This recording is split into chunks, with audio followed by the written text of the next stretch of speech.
Okay guys, welcome again at thank you sa nag-request nito.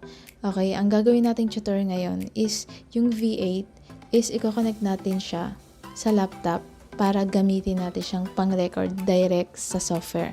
So, ang gagamitin natin is Audacity. Okay, so before tayo mag-start sa Audacity is i-connect muna natin yung settings. Okay, so since yung BM800 condenser microphone ko is basic mic lang siya, mababa lang yung voice quality niya kapag nag-record ka. So, naglagay ako ng phantom power na i-connect ko sa V8 sound card. Meron akong video nito, tutorial kung paano sila pag-connectin. So, pwede niyo siyang i-check. Then, after natin ma-connect silang lahat, okay, una is pag binili mo yung V8 sound card, meron na siyang kasamang mga cables. Itong white cable, kasama na yan dyan.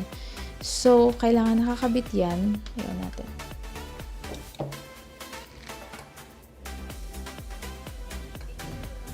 Kailangan natin ng ito.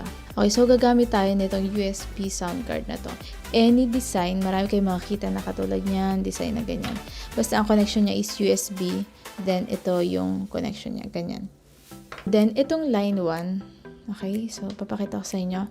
Itong line 1 is i-connect mo siya dito sa dito, yan, i-connect mo siya dyan.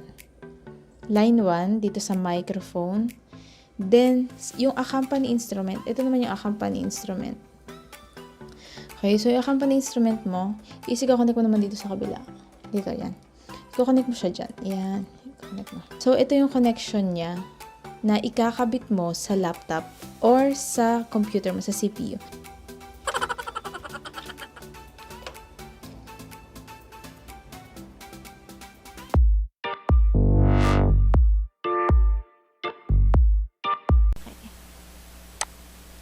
So, dito tayo ngayon sa Audacity at ang gamit ko na ngayon is yung V8 sound card. So, mag-play tayo ng any record.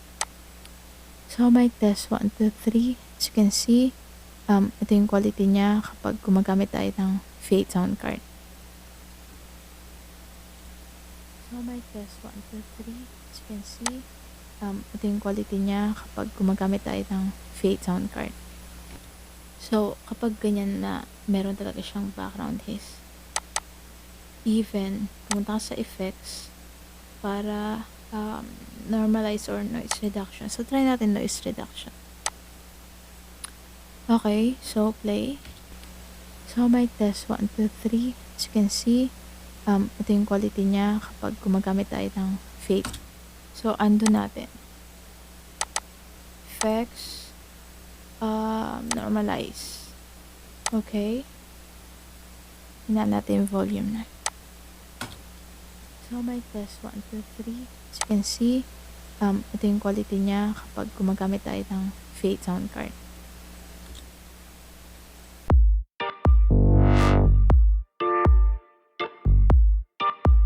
Okay, so ito naman, ang gamit ko naman dito is yung audio interface. As you can see, magkaiba yung audio quality niya. So, andito tayo ngayon sa Audacity and we're gonna try to play anything or like voice record. Okay, so mic test 1, 2, 3. Ito na yung gamit ko ngayon, audio interface, and let's see the difference. And nakikita niyo yung waves ng recording niya. So, okay, so mic test 1, 2, 3. Ito na yung gamit ko ngayon, audio interface, and let's see the difference.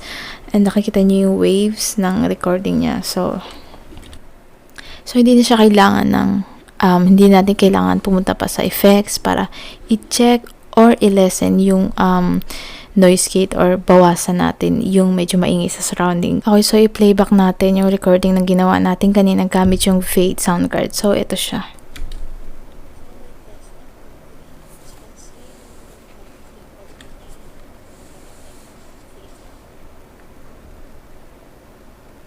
So, ayun yung result niya kapag ang gamit is V8 sound card direct sa laptop, tas gagamitin mo siya sa software na like Audacity. So, lahat ng sounds na nakaka-capture sa paligid is pumapasok siya sa microphone. Mas maganda kung gagamitin mo yung audio interface instead sa V8 sound card natin. So, yung V8 sound card is maganda siya kapag ang gamit lang siya is cellphone for like DJ type na pag recording live. Pero kapag talaga magre-record ka ng song at gusto mo yung like professional, hindi mo siya kailangan gamitin kasi hindi siya advisable. Medyo hindi siya maganda quality yung result niya. So, much better if gamitin mo is audio interface. And that's it.